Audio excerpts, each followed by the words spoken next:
Bismillahirrahmanirrahim. Ada riwayat dari Abdurrahman bin Auf.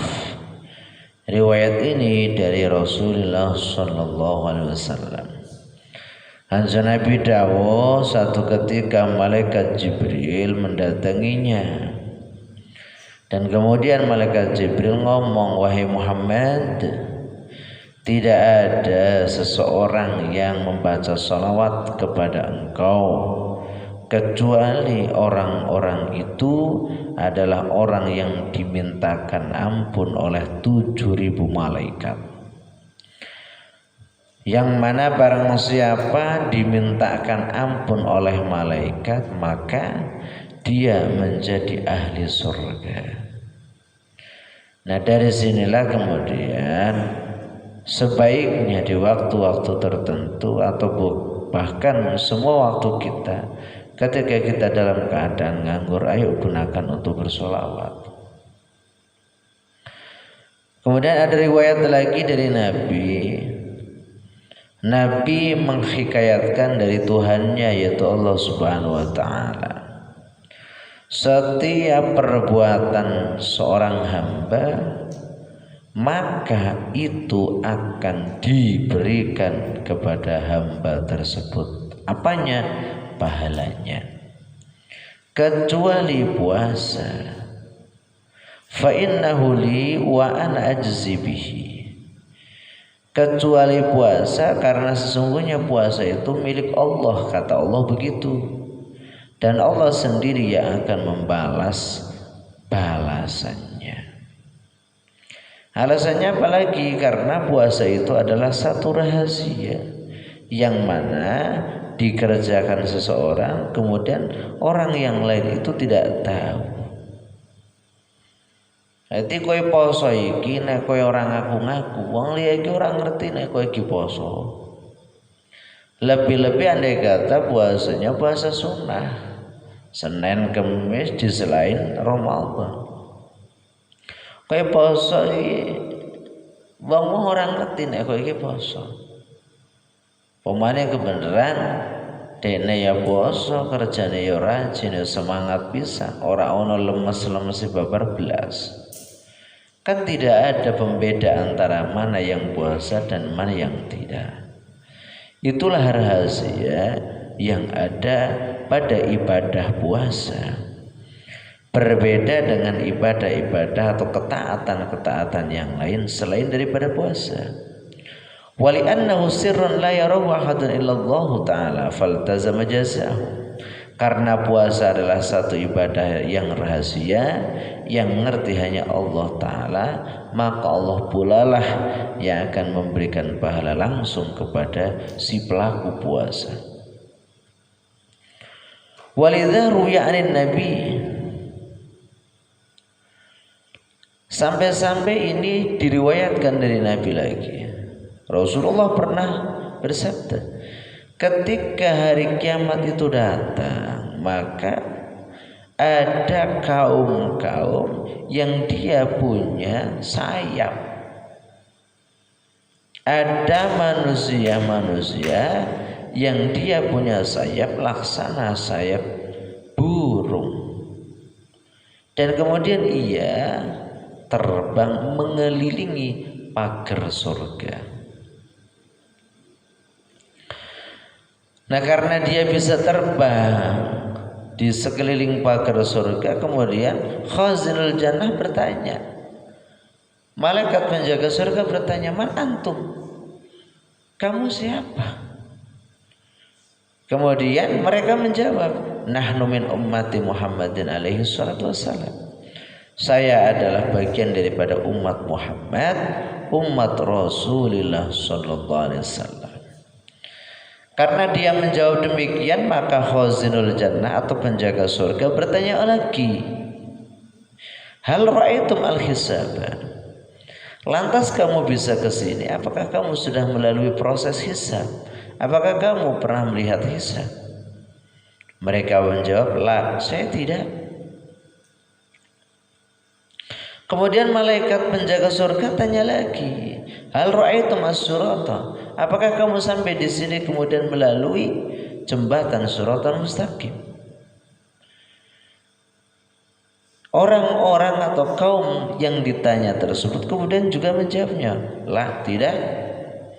Kemudian pertanyaan yang terakhir dari khazinul jannah atau penjaga surga kepadanya, bima wajadtum hadhihi darajati, lantas gara-gara amalan apa kamu mendapatkan sebuah keistimewaan masuk ke dalam surga tanpa melalui proses hisab, masuk ke dalam surga tanpa melalui proses berjalan di atas siratal mustaqim. Nah, mereka juga menjawab, abadnallaha ta'ala sirran fi darid dunya wa adkhalal jannati sirran fil akhirati. Begini penjaga surga, di dunia saya itu beribadah kepada Allah, mengabdikan diri kepada Allah secara rahasia, sehingga Allah pun memasukkan aku ke dalam surga, itu pun secara rahasia juga. Nah, rahasianya itu terdapat di mana? Terdapat di dalam ibadah yang kita kenal dengan ibadah puasa. Jadi wong poso iki nek umpama arep ndablik-ndablikan iki bisa. Kowe awan-awan batir ora madang-madang dhewek umpama. Bar-bare dilap lambene karo ababe disterilkan ben aja mampu apa sing wis didahar. Teman-teman kamu yang lain juga menganggap kamu sedang puasa, wong sekarang Ramadan. Meski padahal kamu enggak puasa. Kenapa? Karena puasa itu yang tahu hanya diri kamu dan Sang Pencipta. Tidak seperti ibadah sholat semuanya bisa ngintip, oh gawe sholat diintip kena, gawe haji diintip kena. Ora sah diintip wong hajiku. Rata-rata saiki nek wong haji iki pada foto kok. Dan rata-rata fotonya itu diupload di media. Ada yang diupload di Facebook lah, dan ada juga yang diupload untuk story-story sendiri-sendiri. Jadi nampak jelas ibadah selain daripada puasa semuanya bisa dilihat. Sholat bisa dilihat, zakat ketahuan, haji ala orang nasi ngerti sih, orang marem kudune ngerti. Wong mangkat arep mangkat iki ngundang tonggo kabeh, ana pengajiane bareng arep haji. Nanti ketika pas kuntur haji ya ana pengajiane melih. Apik apa ora ya apik banget kok. Pamane nek sing diundang kiai ya malah bagus. Bagusnya napa kiai ini ya melu keberkahan. Kan ya ora pantes arep lunga umroh lunga haji kemudian ngaturi kiai nyalamine sedidik kan ya ora pantes. Arep haji umroh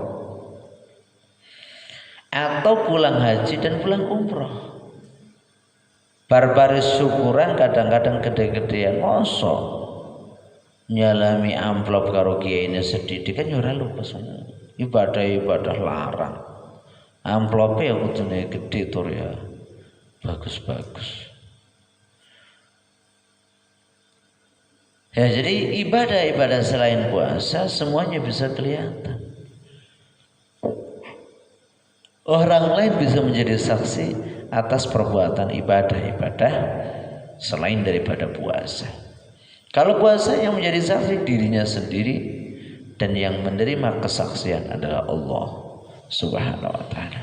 Ketika seseorang sedang menunaikan puasa seperti sekarang ini, tapi dia takut sekali akan kelaparan dan akan kehausan. Atau seseorang takut ketika menjalani puasa karena dia sedang penyakitan. Maka orang-orang tersebut boleh mukil karena tingkahnya berarti sedang dalam keadaan darurat. Yang mana satu kaidah ad-daruratu tubihul mahdhurat. Keadaan-keadaan terpaksa atau darurat itu memperboleh keadaan-keadaan yang sebetulnya menjadi larangan.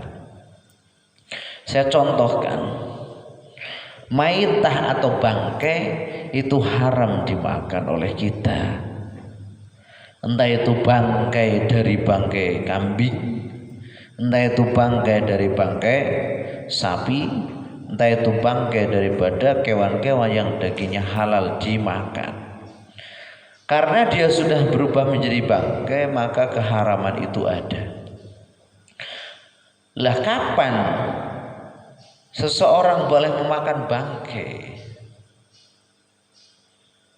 Yaitu dalam keadaan terpaksa, andai kata dia tidak makan, diprediksi dia jatuh sakit atau jatuh pingsan atau bahkan meninggal, maka meskipun bangkai awalnya haram berubah menjadi boleh.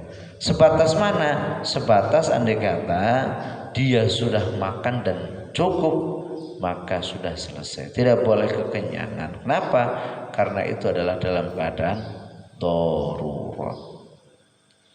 Ya, jadi dalam keadaan darurat itu sesuatu yang tidak boleh berubah menjadi boleh. Sama seperti halnya orang muslim akil balik kemudian mampu untuk berpuasa. Di tengah-tengah puasa jatuh sakit. Dan sakitnya andai kata diteruskan puasanya, ini tidak bisa memperlambat kesembuhan.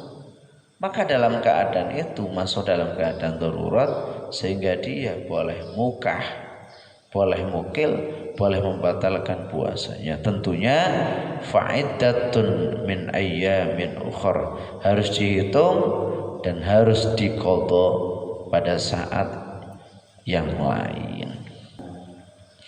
Kanjeng Nabi dawuh, umatku diberikan 5 perkara yang mana kelimanya tidak diberikan kecuali kepada umatku, kata Kanjeng Nabi. 5 perkara itu yang pertama adalah ketika datang awal malam Ramadan, Allah Subhanahu wa taala akan melihat kita semua para muslim dengan pandangan kasih sayang Allah. Padahal didhawuhake barang siapa yang Allah memandang ia dengan pandangan kasih sayang, maka Allah sendiri tidak akan menyiksa dirinya selama-lamanya. Itu yang akan diberikan kepada umat Muhammad di awal malam Ramadan.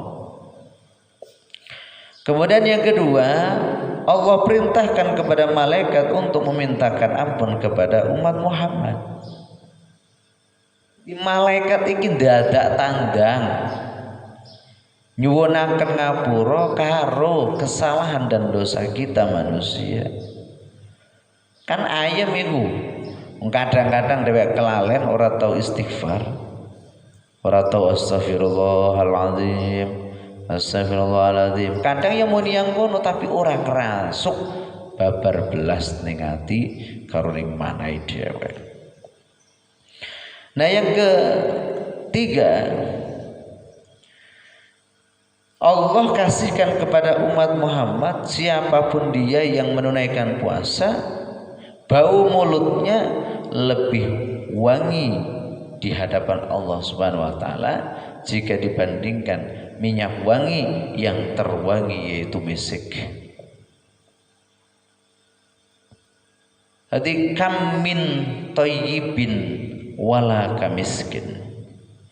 Banyak wewangian tetapi wanginya tidak semerbak laksana wanginya minyak misik.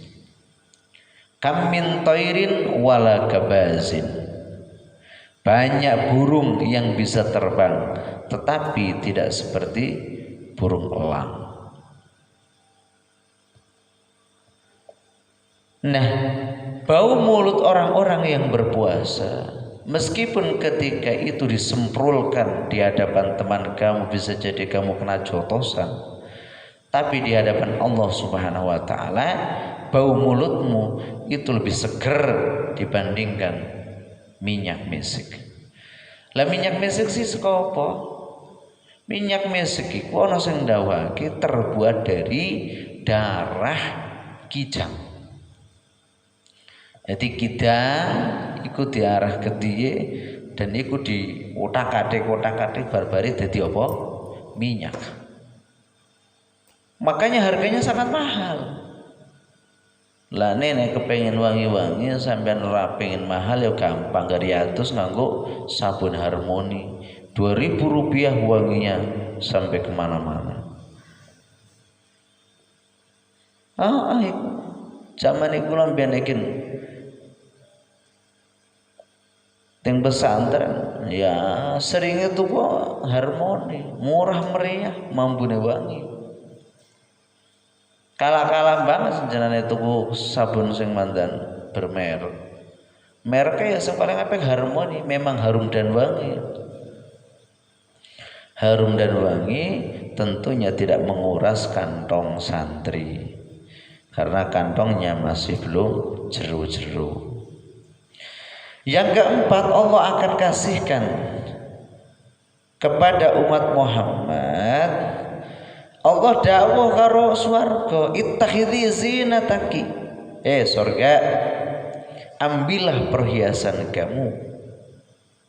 Wa yaqulu, dan Allah kasih tahu kepada orang-orang atau umat Muhammad, tuba li ibadil mu'minina hum auliyai.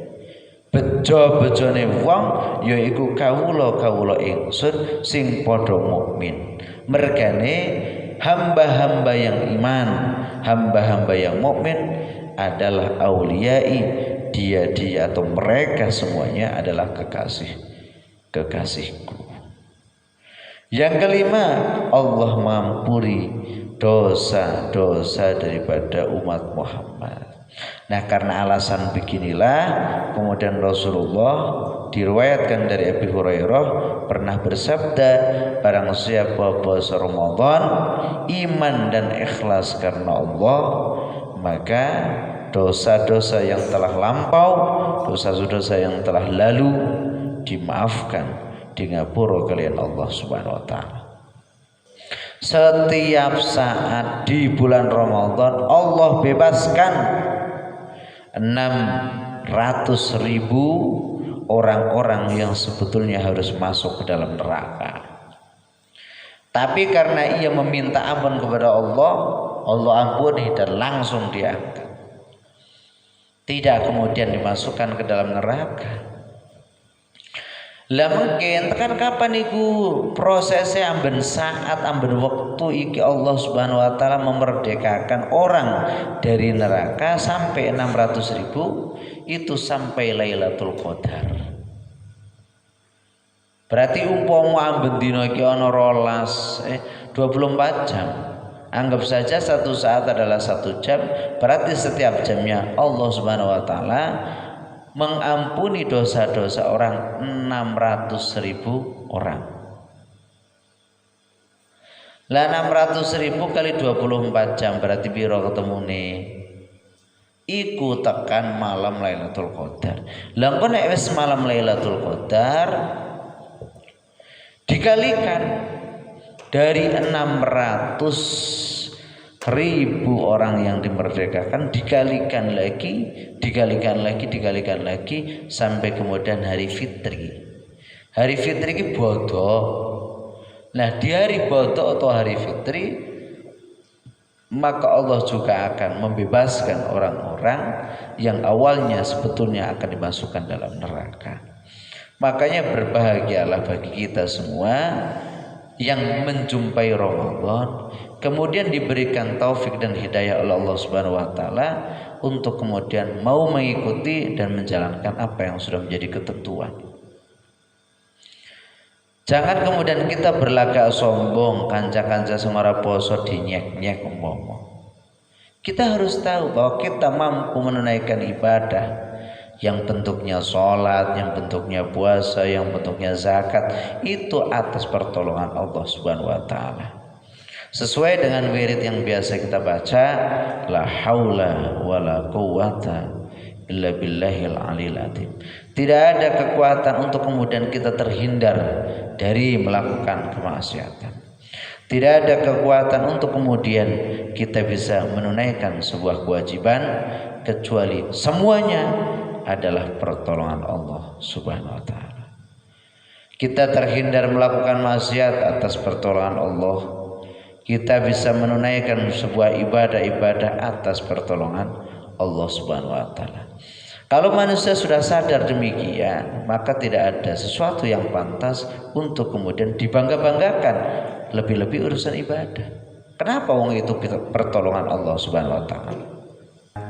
Diriwayatkan dari Jabir dari Nabi, ketika akhir malam Ramadan, berarti malam tanggal 30 atau malam tanggal 29, ketika puasanya cuma 29 hari, maka langit dan bumi termasuk juga malaikat nangis terseduh-seduh, nangis temenanan, oleh nangis dadi.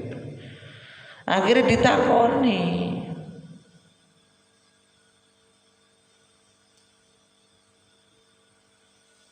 Rasulullah,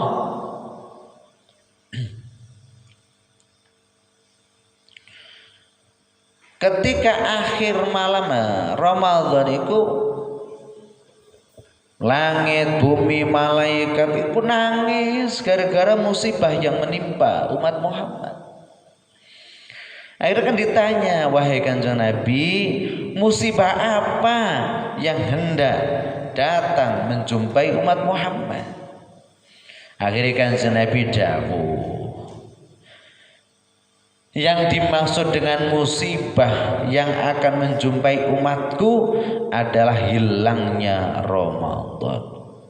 Kenapa dikatakan musibah? Karena doa-doa yang disampaikan di Ramadan pasti diijabah.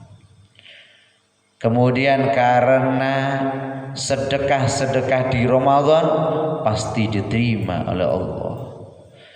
Karena kebaikan-kebaikan yang ditunaikan di Ramadan akan dilipat gandakan pahalanya. Wal adzab madfu'un, sedangkan siksa yang hendak ditimpakan oleh Allah kepada umat Muhammad itu ditolak. Kemudian ada pertanyaan, maka musibah mana yang paling agung jika dibandingkan dengan hilangnya Ramadan dari kita? Nah, tapi dewek kadang-kadang ya ora.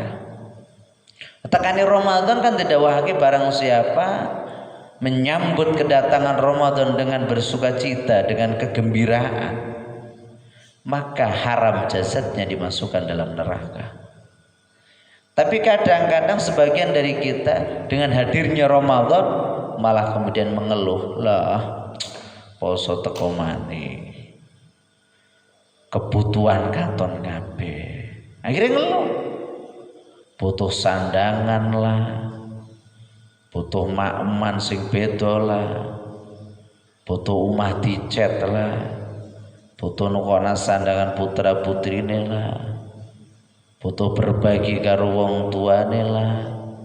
Akhirnya onone kebutuhan Ramadan teko, yang kelihatan adalah kebutuhan yang bertumpuk-tumpuk. Kalau demikian sikap kita, maka tentunya kita tidak akan pernah bisa menghadapi Ramadan. Hadirnya Ramadan kita tidak bisa menyambut dengan sukacita, dengan kegembiraan. Asalnya sing katon kebutuhan tok. Kebutuhan iki lah, kebutuhan iki lah, kebutuhan iki, kebutuhan iki. Sing kudu ganti kelambi, sing kudu ganti motor, sing kudu ganti cat omah, sing kudu ganti panganan, sing kudu ganti toples. Nah, iki repot dhewe. Jare kula ya wis lah. Ya hadapi dengan senyuman. Nono panganan sing anyar ya wis lah, panganan sing wingi isih kok. Toh ternyata orang-orang sekarang itu beda sekali dengan orang-orang dulu. Apalagi di musim lebaran, kabeh-kabeh duwe yang kono iku. Ora pati yo nyawang karo ndeke batir. Wong kadang-kadang padha mawon sing dilebokake nang toples dengan sampean karo men kancane padha. Kacang telur kabeh. Terus putu ayu kabeh. Apa? Sagon kabeh. Krecek kabeh. Kan padha mawon karo kancane. Sehingga Enggak usah mensikapi itu. Kedatangan Ramadan kok disikapi dengan sikap sing katon butuhan, katon iki. Akhirnya dadi ora bisa menghadapi Ramadan dengan nyaman. Padahal di sini hilangnya Ramadan itu satu musibah yang besar yang menimpa umat Muhammad. Tapi siapa yang merasakan itu? Tentu saja orang-orang yang bisa bersikap dengan datangnya Ramadan dengan sikap yang senang. Meskipun lah nyong ora tau poso ya. Malah poso barang wetenge kadang-kadang melilit. Paling kan sikap yang kono tok iku. Nah, sing biasa Senin Kemisan sih biasa mawon kados-kados yang kono iku. Tapi memang yang tidak pernah berpuasa kemudian datangnya Ramadan 1 bulan full ngono ya wajah-wajah pucat, kadang-kadang tambah guru barang. Tapi enggak apa-apa, guru sehat itu bagus. Anggap saja itu diet alami, diet natural. Warwiya lan riwayataken Nabi kanjeng Nabi alaihi salatu wassalamu apa ana utum sire kanjeng Nabi qala dawuh sapa kanjeng Nabi Allah taala tumsana Allah taala iku khalaqan dadakan sapa Allah malakan ing malaikat lau kang kutub kadhe malakan arba'atu wujuhin utai papat pira-pira wajah min wajhin iku saking wajah siji ila wajhin maring wajah kang wene masiratu alfisanatin utawi pelakon 1000 taun. Babi wajihin mongko kelawan wajah siji yasudu sujud sapa malakan ila yaumil kiamat itu muka mari dina kiamat yaqulu ali dawu sapa malakan fi sujudin dalam sujudnya malakan subhanaka ma'azama jamalika subhanaka maha suci panjenengan ma utawi bos wiji-wiji iku azamu jamalika iku adamu aku akan apa ma aku akan jamalaka sifat mulia panjenengan wa bi wajhinan kelawan wajah siji yang turun ningali sapa malakan ila jahannam maring neraka jahanam wa yaqul matur sapa malakan alwailu utawi cilaka mencit iku liman kadue wong seneman dakhala kang mlebu sapa seman ing jahanam. Wa biwajilan kelawan wajah siji yang turun ningali sapa malakan ilal jinani maring swarga wa yaqulu lan matur sapa malakan tuba liman dakhalaha tuba pujo kemayangan liman kadhe wong seman dakhalaha kang mlebu sapa maning jinan wa biwajilan kelawan wajah siji yang turun ningali sapa malakan ila arsyir rahmani maring arsy Allah kang Rahman wa yaqulu lan matur sapa malakan Rabbi irham Rabbi doberan yang sunirhamu kemelasi Tuhan wala tu'antib lan ojo nyiksa Tuhan soimi Ramadhan ing pira-pira wong kang poso Ramadan min ummati Muhammadin saking umat Muhammad alaihi salatu wassalam. Banyak sekali fadilah, banyak sekali keutamaan yang kita dapatkan yang Allah persiapkan untuk kita nanti kelak setelah kita menjumpai kematian.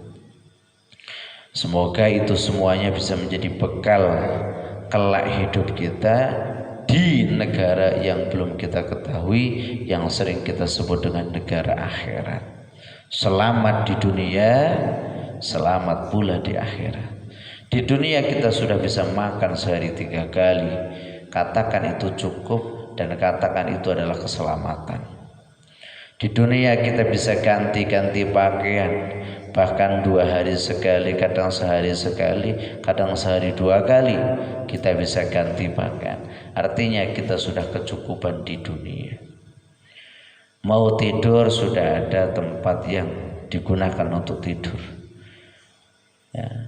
Agar terhindar dari angin kanan kiri depan belakang atas bawah, semuanya juga sudah tertutup rapi sehingga kita tidak masuk angin.